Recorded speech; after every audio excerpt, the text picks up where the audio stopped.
Everybody knows. If you know, I'll explain those ones too. I'm not going to go in that much of a detail for every single spice. There's a different reason for it. Okay. What are those spices? Why they are so important, and why this cuisine became so important? The reason spices has changed our world. Isn't that surprising?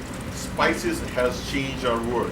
Spices were the reason for colonization in the world. Right? That's why lots of people just, they wanted a spice trade. Back in days, spices were so expensive. If you're consuming spices, it means you are rich. They are very, very expensive. They used to start traveling around and going and looking for spices. The first colony in the world got set up just because of spices in Indonesia. Then, of course, in other places, and India, of course. Okay, cutting it short again. I'm just going back to telling you about the spices. Okay, so now, another thing people usually ask me, when you're serving a dish, okay, here's a dish, they ask me another question. Do you have a curry in it? So anybody has a question? Ask the question, do you have curry in it? If you don't, I'll ask you that question. Do you know what is curry? It's a mixture of Blend of spices? What is it? Exactly the same thing. Anybody else saying different? Everybody saying the same thing? Okay. No. It's not. Who said that? I would say curry is like stir fry with sauce. Exactly. Curry is another name for a gravy or a sauce. Any dish, regardless of what goes in there, has a little bit of sauce to it. It'll be runny sauce. So it's called curry. Regardless of what goes in there. Spices, what you're talking about, you are talking about garam masala, the blend of spices. Some people think, well, if you have garam masala in there, it's a curry.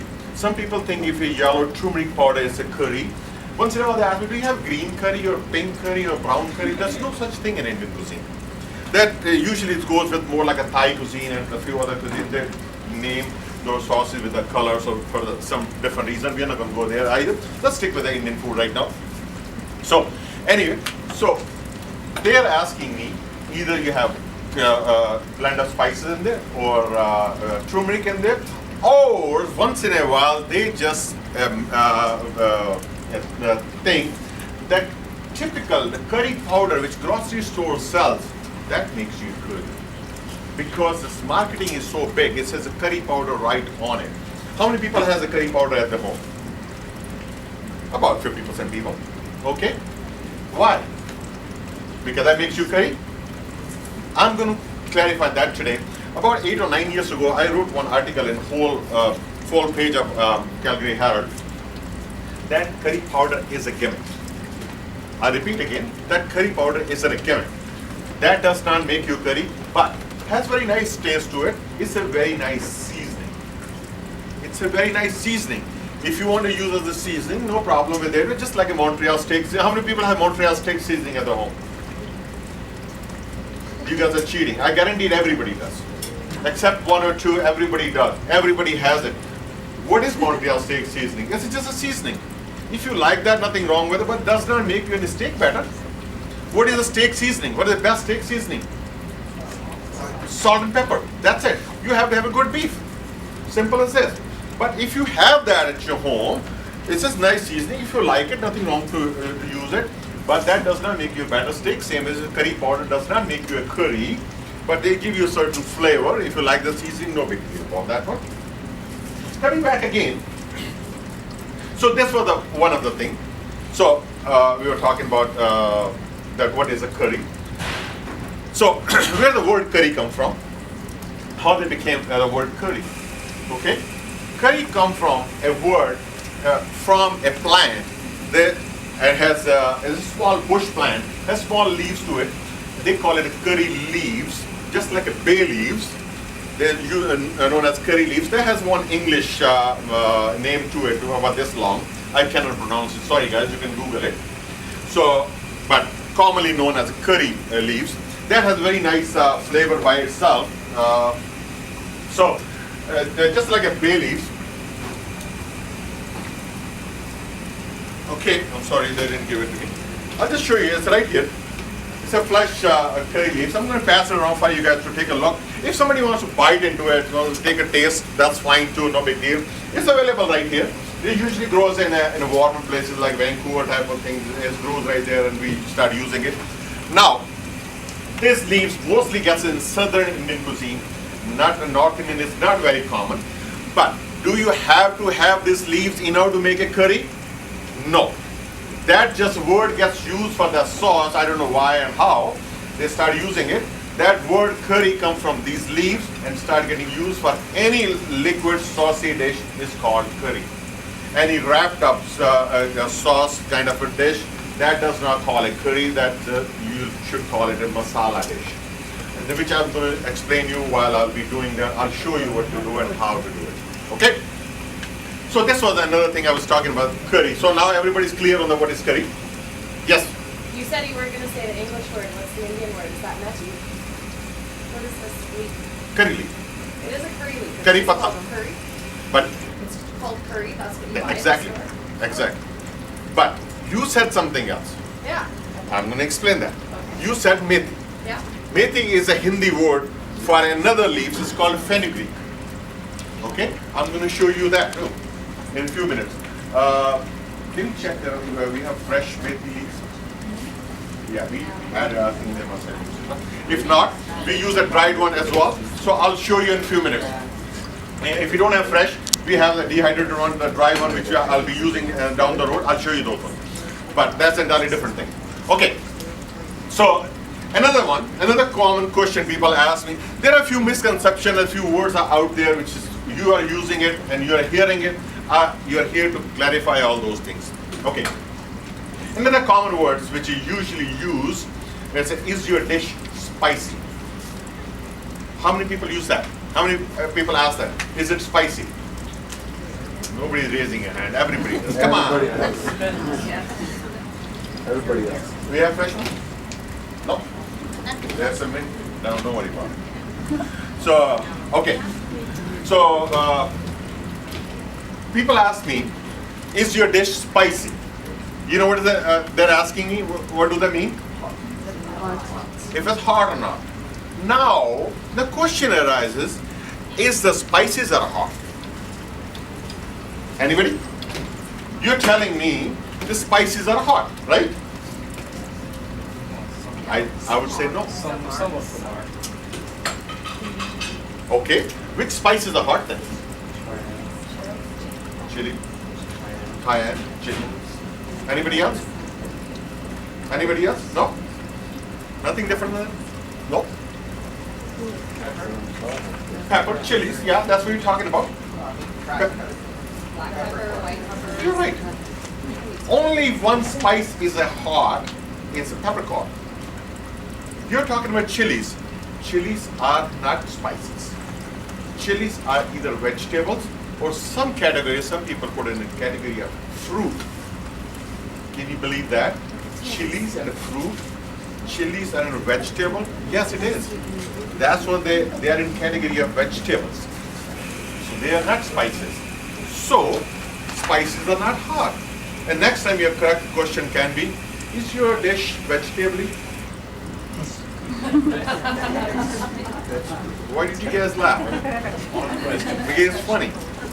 It's funny. Don't ask this question. Probably they're going to laugh at you as frankly like you laugh at me. What happens in a language, while we are using any kind of language, the certain words start getting used for certain words. They mean something else. So same thing happened with the peppers. They start getting used word for spices. If it's spicy or not, means it's hot or not. Okay? Should I tell you one quick joke before I go any further? It's kind of party time story, but it's my real lifetime story. I usually tell that. What it is, you know, back when I was in Chicago, back in days we used to have a driver's test on a paper and a pencil. And how many people have done the driver's test on a paper and pencil? There are quite a few of them. Okay. I was doing my driver test on a paper and pencil, and I made a little mistake, and one girl was sitting right next to me. I said, "Can I borrow your rubber, please?" She just gave me a really dirty look. Okay, sorry. Okay, I just finished my thing or whatever. I just scrubbed it or whatever. While I was just going out and somebody was keep running after me and keep laughing. He can't stop laughing. You know what you did back in your test? I said, yeah, I made a little mistake. I needed a rubber, so I asked for a rubber. So I shouldn't have done it. She was busy and I disturbed her. So I said, no. That's not the problem. This part of the world, we do not call it a rubber. We call it eraser. Oh, really? That's what happens. We call it a rubber back home because it rubs, and we call it a rubber. We call it eraser. I'm sorry. Now I know. Anybody has done this?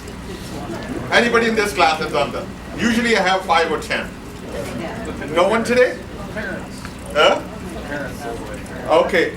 So this is very common. Any Europeans is not in the house probably. So anyway, one of my friends, what he did, he was brand new just like me, and he goes to Walmart looking for a rubber, and he says, okay, I'm looking for a rubber. So aisle 14, sir. He goes in aisle 14 looking for a rubber, couldn't find it, comes back. So I couldn't find the rubber there. He said, no, it's there. I'll show you. Come follow me. He said, what size you're looking for? Oh, it's not too big, about this big or so. So once I go there, just looking for, yeah, here you go, sir. I said, no, that's not the rubber. I'm looking for a rubber which rubber. Oh, eraser, go aisle 19 now. So that happens. So these are practical jokes that happen, and I have tons of it. But anyway, so let's move on with our first recipe. So far, everybody's clear on introduction. What is the food? And another thing I was told you, I'm going to tell you now what is a recipe and what basically how that created, how you create it, how you follow it, which is very important. Recipe is just in a guideline. So how you reach from a raw product to the cooked product. So that's only a guideline. So anytime I'm just doing it, how I'm writing a recipe. Basically, I start with lots of different things. I just keep doing a research on different kind of type of foods and different kind of ingredients, and just go around and keep looking for it. You know, when you do a research, what do you do? Where do you go for your research? Don't say Google. So that's what you do now. You go to libraries, right? So what is my library to do research? Grocery stores. That's where I do my research. So go there. I can spend my whole day in a grocery store like my wife can do in a shoe store. She will never be bored, and I will never be bored in a grocery store. No, trust me. Okay, I brought lots of things at home and maybe here, and just keep experimenting with them. Sometimes they work, sometimes they don't work. If it works, so I'll just write down what I did, and that becomes a recipe. And it's very simple, and as simple I told you. Yes. Where would you say are the best places to get Indians? We'll get there. That's the last question to ask. We will get there. So, okay. So, where was I? Okay. So, there were guidelines. When we write down guideline, that becomes a recipe. And how important, what is the important in that guideline to steps, what I did and how I did it. Ingredients are not important at all. Let me repeat again. Usually when we're talking about any kind of food, what did you put in there? This. Can you do this? No. Okay. I give you one recipe. You have lots of books at home, and you have a TV to follow the recipes, and I will give you the recipe. If you're going to follow any recipe, word by word, line by line, gram by gram, and ounces by ounces, you're never going to reach anywhere. You're never going to reach anywhere. You have to follow their steps and their proportions, and try to see what he's going to try to add. If you have 10 ingredients, what's the reason he's putting each ingredient one at a time and after certain steps? If you put everything in a blender and just maybe boil it, does it work? It does not work. That's the reason I'm saying ingredients and the quantities are not important. Steps and the method is very, very important, which I'm going to show you step by step. I'm going to explain you what I'm trying to tell you. Okay, so these are especially in the baking. Baking is very important. You cannot miss a step. You cannot miss the quantities and anything. That's complete science. But cooking is an art. Just a chef isn't just an artist as well. So if you are taking a painting course or trying to learn how to paint, do you ask your instructor, how much glue should I put it in there, and how many strokes and how long? I have no idea. Nobody has that idea, because that's your own instinct, your own style. He's going to teach you how to paint. and how many colors and where. He will tell you what looks good next to what color. Same thing, I can tell you what spice looks better and what shape and form next to what. But how much? No idea. That's everybody's different. Every single person is different. You create your own recipe. You do own what you like. And when I'll go along, so you will find out what I'm talking about. Okay, first recipe we're gonna do is vegetable pakoras. What is vegetable pakoras? Very simple. Every single cuisine has it. It's called deep fried vegetables. Nothing special about it. Every single cuisine has it. Some people call it fritters. Some people might call it tempuras or whatever. It's the same thing. Different ingredients, different method of doing it. What major different thing? What we do it right here is the flour we use. Oh, anybody wants to get their hands dirty to work with me, or should I go ahead and keep doing it? Anybody? I'll do it. Okay. Well, what the major thing different we do for the Indian cuisine? Okay. Quite like Oh yes. by making you use your hands. Okay. What the major thing I said we do it different? The kind of flour we use. What is the flour I'm using? I'm using a chickpeas flour. There's nothing major to see in that. I'll just I'll explain you rather you can see. I But just have bad hips, that's why no, I'm no, standing up. no Sorry. problem, no problem. That's fine. So, we did in hands-on classes a few times before. No, that does not work because then you're doing a one or two recipes, and half the people cannot reach on the end result. Just you're wasting your time. You're not taking anything home. You're just taking for a few things which you already have in the books. So you're gonna. That's why we designed this way, so you have lots to take home. And lots of concept I'm going to clear. Rest practice is all your own. How much you want to do it. Only thing I'm going to tell you how to fish. Okay? All right. So first I'll use a chickpeas flour. What is a chickpeas flour? Another name for chickpeas? Garbanzo beans.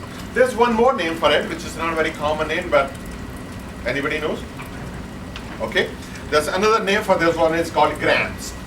Just like a kilogram with the S on the end. Grams. That's another name for it. There's all three English names, by the way. Okay. Garbanzo beans, which you're very used to of in this part of the world, the white garbanzo beans, which you all will see in a different shape or form is available. Back home, we have another kind of garbanzo bean. We call it black garbanzo beans, we might call it. It's right here. This is very smaller in size, but black in a color, and very high in a protein and very high in iron. So especially if you're low in iron or something like that, spinach is one of the substitute, and this is really, really good thing. And if you have a heavy lifestyle and do lots of exercise, these guys are really, really good. If you cannot afford a heavy, expensive diets and all those, these guys are really good. Just soak it overnight, eat it like this, or just make a soup out of it, season it, salt and pepper, garlic, ginger, whatever you want. So basically, the soup of that one, boiled water of these chickpeas. It's really, really good and very healthy. Okay. Anyway, so now, what the major thing we do in Indian cuisine? We flavor them. Flavor them with the spices of few different ingredients. What are the major things what we use in flavoring our Indian dishes? What is the major one is, right here is a garlic and ginger paste. Garlic and ginger paste. What is a garlic and ginger paste? Very simple and easy the way I said it. Garlic and ginger paste. Garlic and ginger, you put in a blender, make paste out of it. Very simple. There is one question here. Anybody? Okay, what is the proportion? Nobody asked. If you ask me, what is the proportion when you're making garlic ginger? My answer is, I don't know. My answer is, I don't know. Why I said that? Why I said that? Because no big deal how you make your garlic and ginger paste. I like more ginger, I make 60% ginger. I like less garlic, I put less garlic and then 40% garlic. He likes more garlic, put 60% garlic and 40% ginger. Or she just loves garlic and hates ginger. Put only garlic and she likes ginger, put only ginger. The reason I'm saying that, remember I just told you, just change your recipe according to yourself, the way you want it. Don't do what I'm doing it. Add it in there, what you like personally. That's your own personal recipe. You can do 50-50, more safer. I want to have more. 50-50, who cares? But Who cares? Only person